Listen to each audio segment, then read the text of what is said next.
Hi, welcome back to Rohrichknose Best Podcast, helping you become a better and more informed you. Well, today we're going to talk about one of my favorite topics, regenerative medicine, exosomes and beyond, and what does it all mean? And we're really privileged today to have an amazing physician scientist, Dr. Sarayna Wyles, who is an amazing dermatologist at the Mayo Clinic, and she is a phenomenal clinician, phenomenal scientist, and she's recently been named the medical director of the Center for Aesthetic Medicine Surgery at the Mayo Clinic. And so Saranya, welcome. How are you doing? I'm great. Nice to join you, Rod. It's great. It's great to have you. And I've visited her at the Mayo Clinic, and she's doing amazing things. And we're gonna take a deep dive in some of them. So let's talk about exosomes.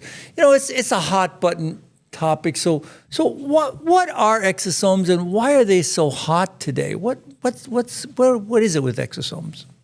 Yeah, so exosomes were actually discovered a lot earlier than it's been popularized now for. So I think about exosomes as the greatest story from trash to treasure, because when we first learned about them, we thought they were cellular junk. This was like what the cells secreted. This is waste. It's garbage. It's nothing. So, but now we know that based on where they're coming from, these little messages that cells use to talk to each other, it's not just cell junk. They're actually really helpful information that's packaged in there. And it could be based on where the source is, whether it's stem cells, platelets, or other helpful regenerative sources. You can actually create messages of healing, regeneration, and repair, but you can also detect cancer that way. We can actually look at cancer metastasis by looking at exosome markers in the blood. So exosomes both have a therapeutic and a diagnostic arm to them. So how do you that's fascinating. So how do you harness them? So how do you harness them and make them useful to us as clinicians? Yeah, I think it really depends on how you're getting consistent, reliable sourcing. So if you're getting platelets, making sure that they're being screened appropriately, making sure that the process of the donors is having high quality vetting. If they're stem cells, similarly, who are the donors? Where are they sourced? How reliable are these different sources? How much batch to batch variability are you going to get? Because like exosomes, they're from humans typically. And Right. with these human sources, there's great variability. So how do you know? I mean, there's so many out there. There's so many international ones, especially Korea. Then there's the plant ones. So just what do people need to know about them? It's very confusing, isn't it? It is really confusing. And I think looking for like a certificate of analysis, like you would with any product that's coming from human sources. So looking at, asking the company for how are they testing their exosomes? What is their source? How are they getting them validated?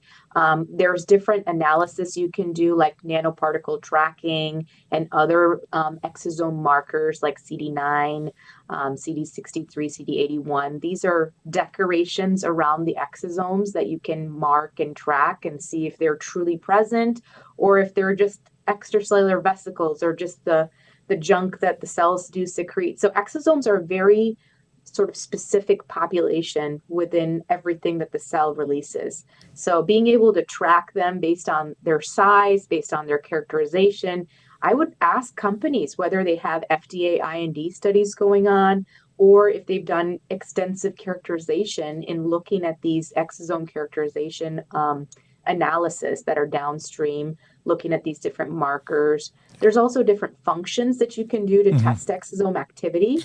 If they're helpful regenerative exosomes, they're going to help reduce free radical damage. So what type of analysis have they done in that space? And looking at functional readouts are just as important. Yeah. So, you're a physician scientist, and you've done a lot of work on exosomes.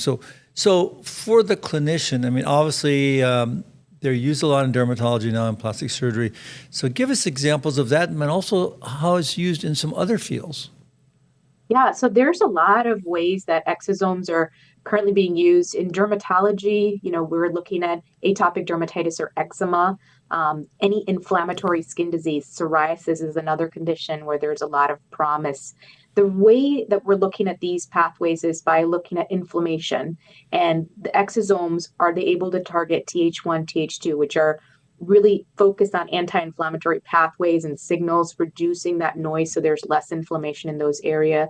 So those are two diseases in dermatology. Among plastic surgery and a lot of facial plastics and other surgical considerations, wound healing Right. and scar revision is a huge area. So how can you prime the skin before you're doing your surgeries, or how can you use exosomes as a post-surgical healing option, or to help with scar revision? So those are areas that are actively being explored as well.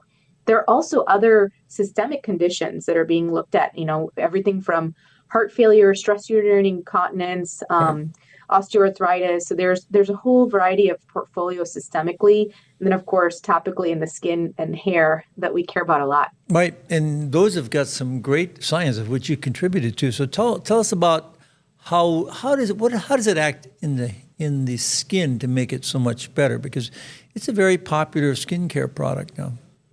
Exactly. The skin is our largest regenerative organ. So the skin turns over every 30 days. So we have that innate regenerative potential, which slows over time. So as we age, we lose that regenerative ability. We slow our regenerative capacity of the skin. So adding exosomes and adding topical interventions that are regenerative and reparative is really going to kickstart or reboot that system.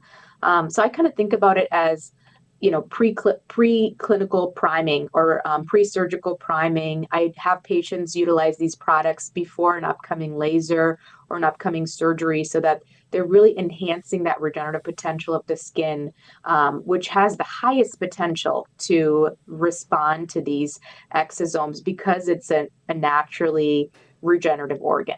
Yep. No, we use it a lot in lasers and in routine skincare. It's amazing. There's platelet-derived exosomes, which is excellent, and I think that's just the beginning and the horizon of where it can be taken. So how come sometimes people confuse it with stem cells, and tell us the difference. Yeah, so stem cells are cell-based products. So you can have regenerative medicine starting in the stem cell era. We thought stem cells were the answer. They had a lot of promise. They still do, but a stem cell therapy, to get it to scale to patients, is quite cost effective and it's cumbersome. We have to do these manufacturing in clinical grade manufacturing facilities. There's a lot of labor intensive biomanufacturing that goes behind the scenes to get these stem cells approved. In contrast, the exosomes are acellular, so they don't have any cells, and typically from the right sources, they don't have any DNA. So they're just kind of stable, viable, acellular particles that are free of cells. So think about it as cell sources and acellular, cell-free sources. So really, we've transitioned from stem cells, which had a lot of opportunity and potential, but moved into the exosome space. Good. So what are the biggest myths and misconceptions about exosomes today? Because it's become such a buzzword. What should the consumer know? The first myth about all exosome products are equivalent. They're not. So not all exosomes are the same. I think the second thing is that natural means it's proven or safe. So a lot of times people talk about plant exosomes as natural, but that does not equate to safety profiles or efficacy profiles. And the third is that exosomes are heavily marketed in aesthetics, but to make the right claims related to wound healing and regeneration, it must be regulated and standardized. So in the US, the FDA currently does not have any FDA-approved exosome products, but there are a lot of ongoing clinical trials to get this approved. And I think in the next few years, we're going to see the first FDA-approved injectable product in the US market. Yeah, and so what will that mean? That will mean that we'll truly be able to, right now it's obviously been scientifically shown to enhance hair regrowth and skin regeneration. So what will that mean when we have an injectable? Yeah, I think it'll mean two things, Rod. The first and foremost is that somebody has validated this space for us.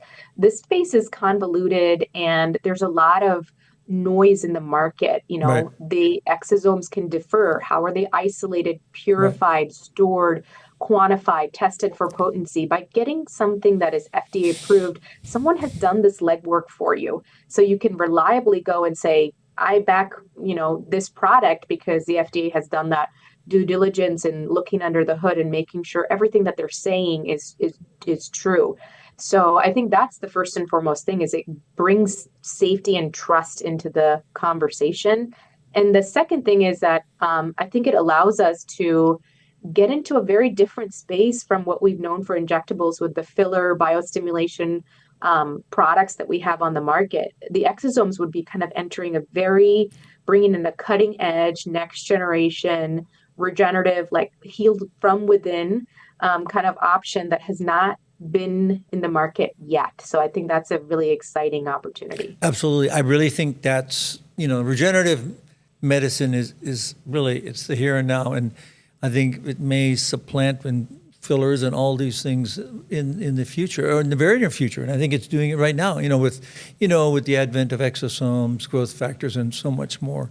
So, what for the consumer, what are your 3 take-home points on what should they look for, not look for when they're looking for exosome products, obviously now for skin or hair, just break that down for them, because it's, I get that question asked all the time. Yeah, I think first and foremost, defining exosomes, they're powerful cell messengers, like text messages or messages that cells send between each other.